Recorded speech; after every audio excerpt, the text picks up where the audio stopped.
when it comes to obviously the events industry is very up and down. You've got Christmas, you've got summer spikes. How do you mitigate the kind of loss-making months? Is there a formula that you've come to adapt?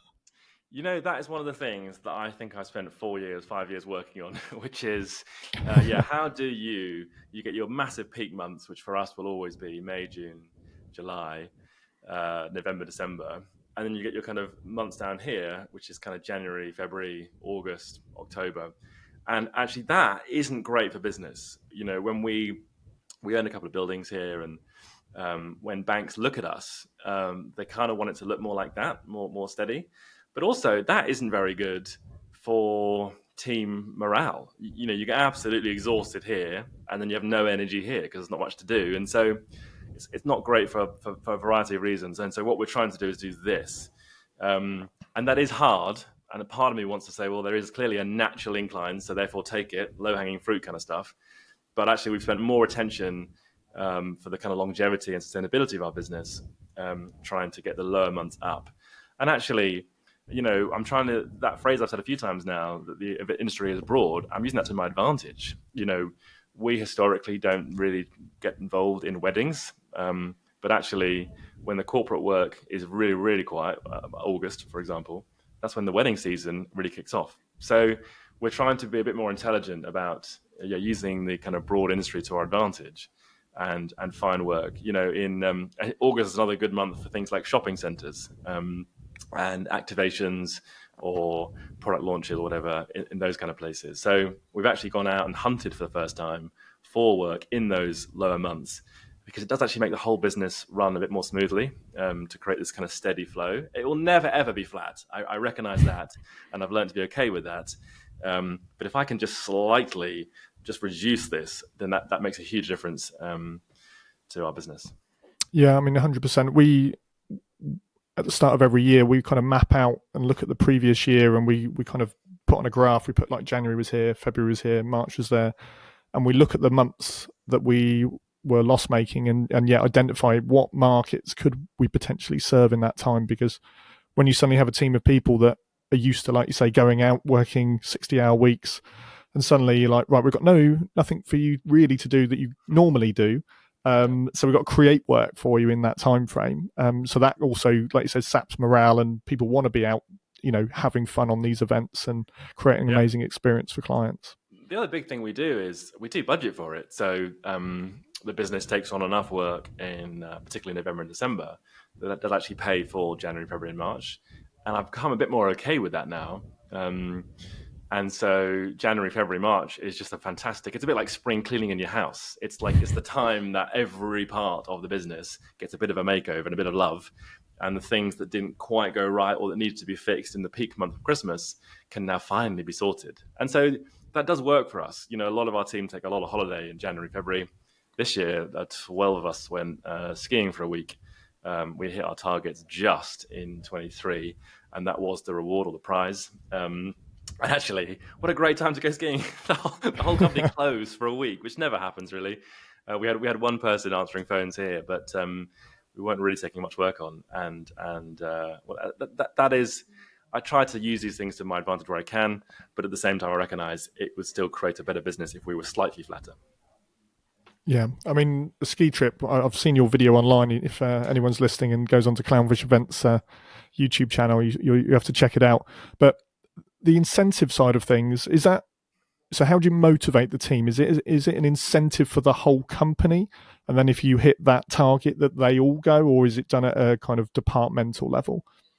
We set pretty ambitious targets. It's kind of a fun part of a growing business. Targets that literally terrify me, and I think there's no way we can do this.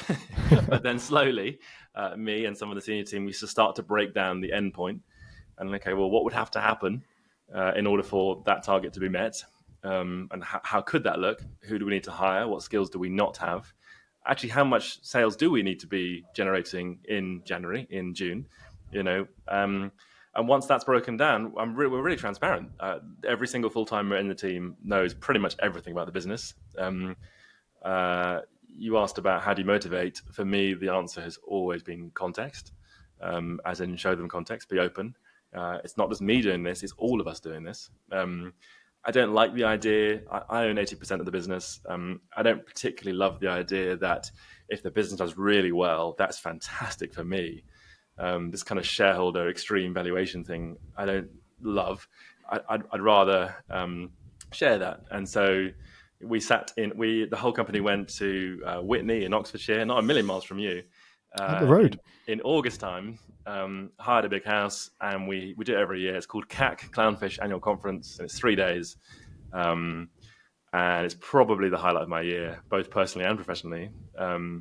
And we sit down and we lay it out. This is what needs to happen. And if we do this collectively, and actually everyone has a part to play in this, then here's the reward. And it's all expense ski trip in a exclusive chalet with ski out, and it was pretty amazing. And we literally, and it was so unbelievably close to the wire, which kind of made it more fun, I suppose, like a film. But we within about 0.5% met the kind of 5 measures that we were looking to achieve, and I genuinely think it's a team effort. The highlight of CAC for me was I think our youngest guy is called I know he's called our youngest guy is Alex. He is, I think, 21, and he said his job is to deliver.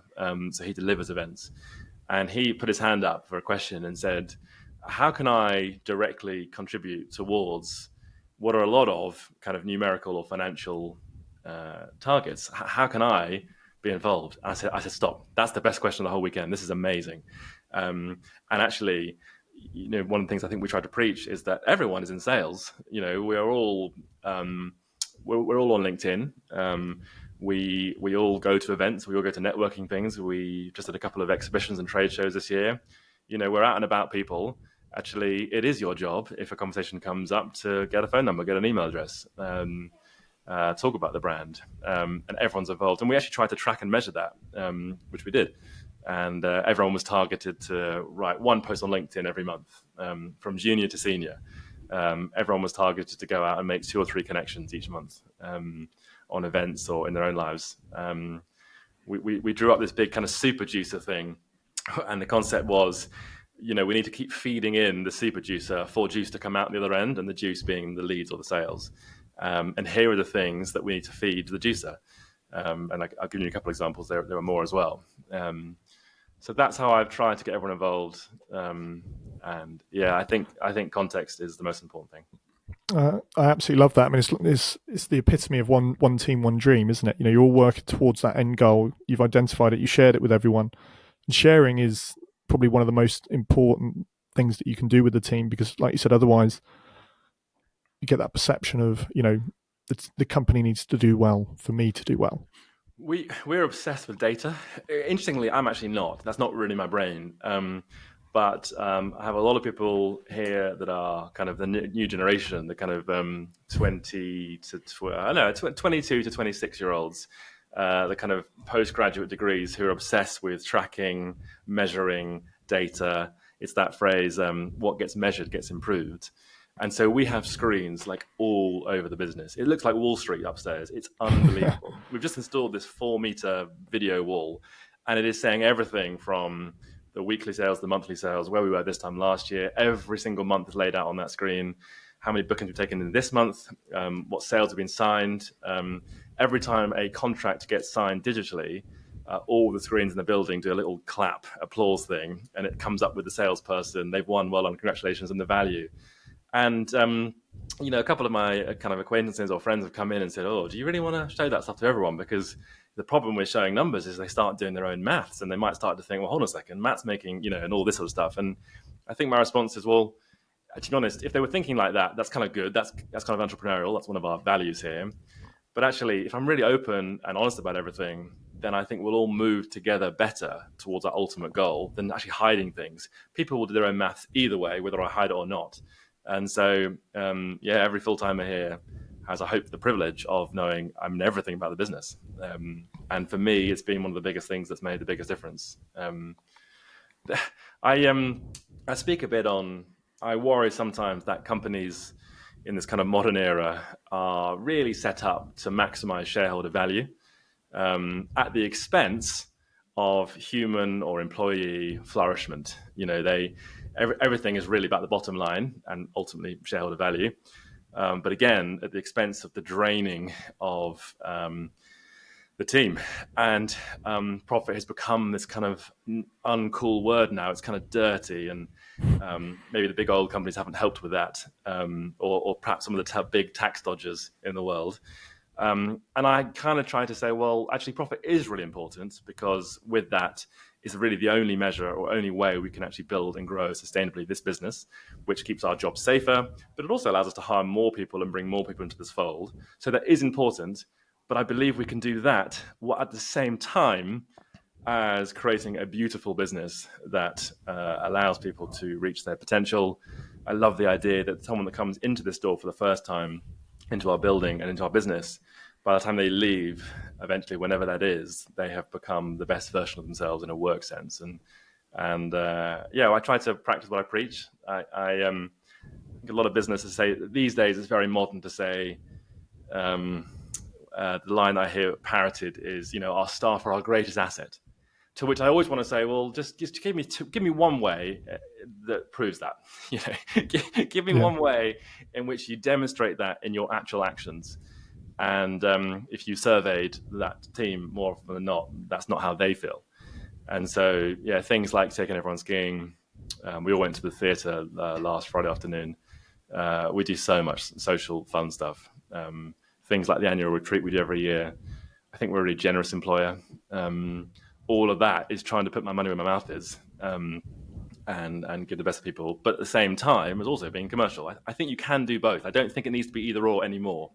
It's difficult, but it's my kind of mission, I suppose, at the moment, to work out a way we can do both things well.